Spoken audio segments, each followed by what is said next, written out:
In today's edition of The One Percenters Never Fail to Disappoint Us, the CEO and founder of BlackRock, the private equity fund with the largest assets under management in the world, Larry Fink, woke up and instead of saying let them eat cereal, just said let them work to death forever.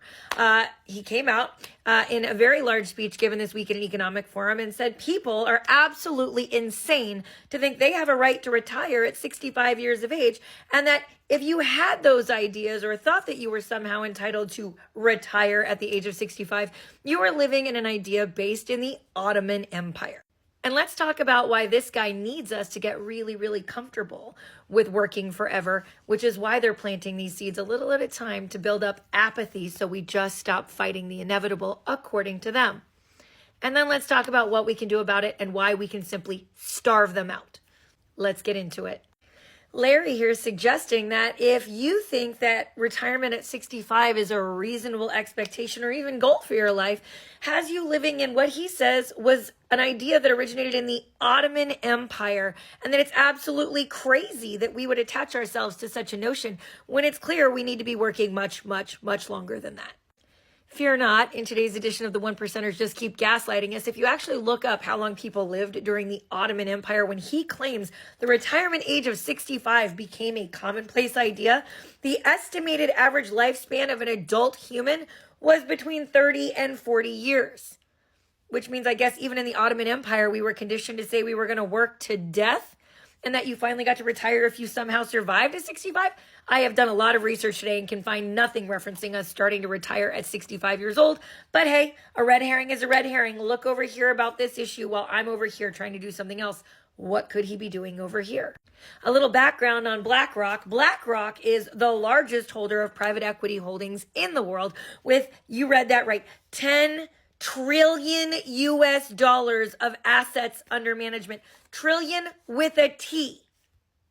This makes BlackRock's holdings the equivalent of the world's fourth largest economy in GDP. With America having a GDP of approximately $23 trillion, China having a GDP of approximately $17 trillion, and coming in third, if it were its own economy, the state of California. After that, we have BlackRock. They have more money than all but 3 economies in the entirety of the world. Don't worry. We should definitely listen to them about how we're going to live the rest of our lives because they already own us and all of our politicians.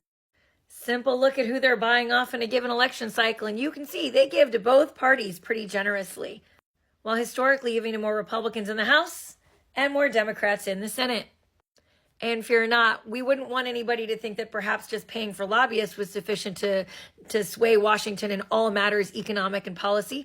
All you need to do is look and see that a full-on 3 leaders with the New York-based BlackRock are currently serving in President Joe Biden's cabinet, including the leader of the National Economic Council that quite effectively serves as the lead economic advisor to all of President Biden's decision-making.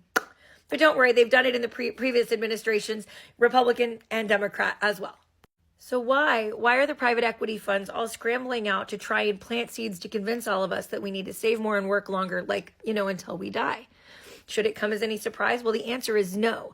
The reality is that over the last year and a half of ever increasing interest rates, money has gotten expensive for private equity to buy. And their entire business model is built on the ability to borrow cheap money and leverage their finance purchases with debt. They can't do that right now, so they're having to turn to other sources of capital. And the primary source of capital that they're turning to are pensions and retirement investments. BlackRock is one of the biggest managers of retirement funds in the world. So why is it then a surprise that he's saying we suddenly need to go out and buy more pension plans, invest more in things that he gets to manage, he and others can manage? It's because they're running out of money and they're really coming up against some problems. Ever since last year, private equity-backed companies are out of cash. They can't find anyone to buy their companies so that they can flip them like they have historically been able to do because money was cheap to borrow. And so now they're engaging in what many are calling a secondaries market.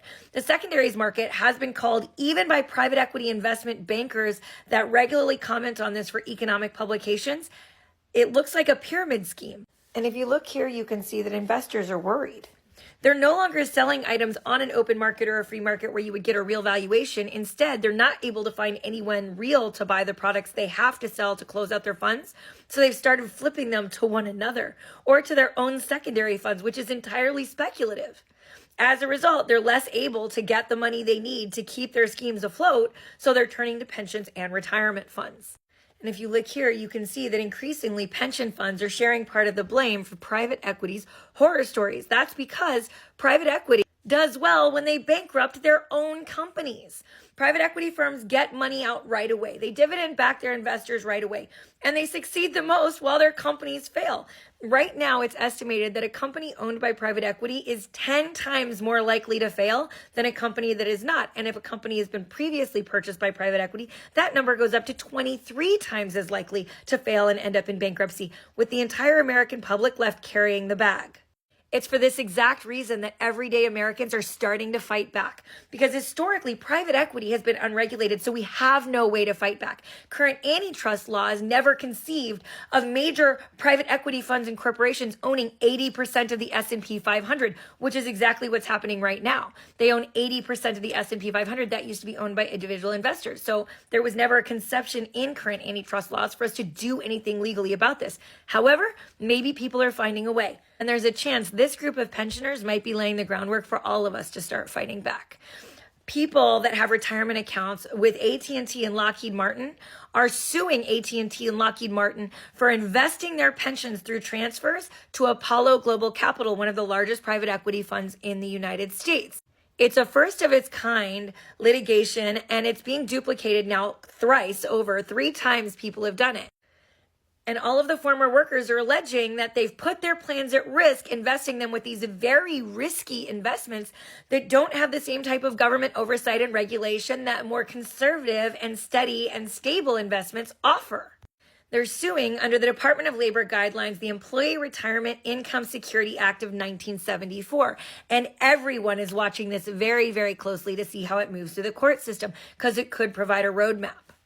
The reality is that historically, pensions performed better when there were higher interest rates, when they were invested in regular bonds and regular treasuries and money markets.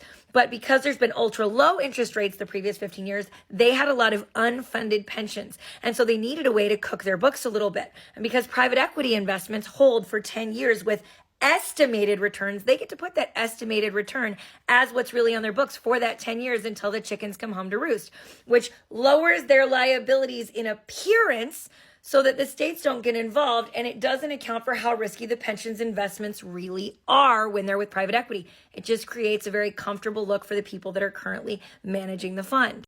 The reality is that private equity is having a really hard time right now. Their secondaries market is absolutely becoming a pyramid scheme, and they need pensions and investment accounts from us to survive, but it doesn't mean we're ever going to get our money back. More likely than not, what's going to happen is that eventually this bubble is going to burst and the pensions are going to get caught up in the mix. The reality is that retirement at 65 was something that we could work towards, often on a single income, with our bills, our homes, our vehicles paid off, and we could expect a nice retirement.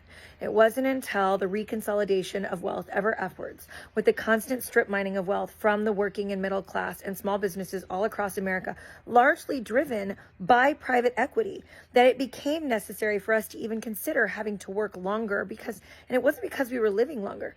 It's because our money just doesn't work anymore, because our economy just doesn't work anymore.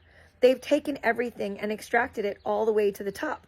The reality is, though, that the people at the top still depend on us in capitalism to continue to hand them money. And right now, they've run out of money to borrow, and so they need us to continue to save them by continuing to work forever and invest in things they think that we should trust them to invest.